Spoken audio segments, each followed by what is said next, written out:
With the next anime season slowly approaching, last month I decided to start looking into some of the new shows that piqued my interest. In my last video, I gave my early impressions for the rom-com series, Our Dating Story. After reading the scanlations for that, I decided to check out the manga for the upcoming fantasy anime, Tearmoon Empire, which is being animated by Silverlink. This light novel adaptation has a pretty cool concept, and from what I've read, it seems like it will be a very entertaining series. The show will follow Princess Mia Luna Tearmoon as she tries to avoid a future where she is executed. After being put to death in another timeline, she awakens in the past as a younger version of herself. Mia finds her blood-soaked diary from her previous life containing information about future events and soon realizes that what she experienced before wasn't just some dream. Utilizing the knowledge she's obtained from reading this mysterious journal, the princess works to prevent scenarios and address issues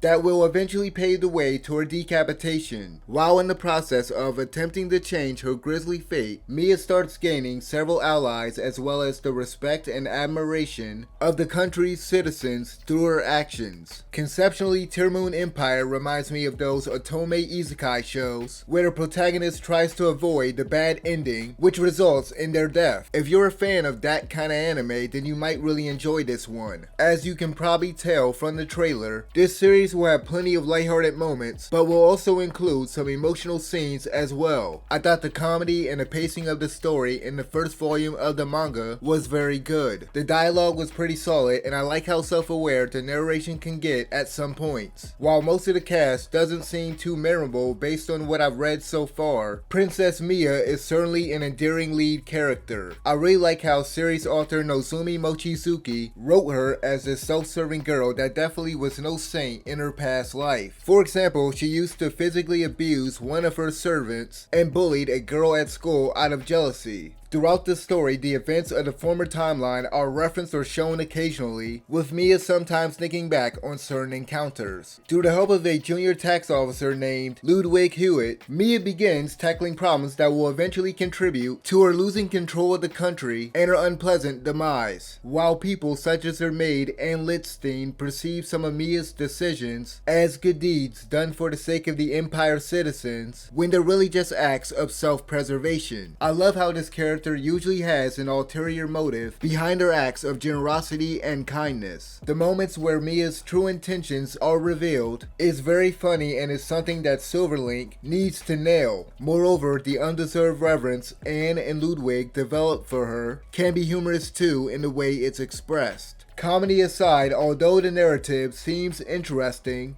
there were a few parts I thought were predictable, particularly in chapter 4. While Mochizuki's writing as a whole is good, I thought Anne's characterization was weak. She's a kind girl who is described as dull, clumsy, and careless. However, these aspects of the character aren't shown off much, apart from her being a klutz during the scene shown in the trailer where she drops the cake. I'm actually surprised there weren't more instances of her messing up in the first volume. Judging by what I've seen and read so far, Tearmoon Empire seems like it could be a good show. That said, nothing about its production really stood out in the previews. Even so, I'm looking forward to watching it when it becomes available to stream on Crunchyroll on October 8th. Let me know in the comment section below whether you're interested in this anime, and as always, thanks for watching.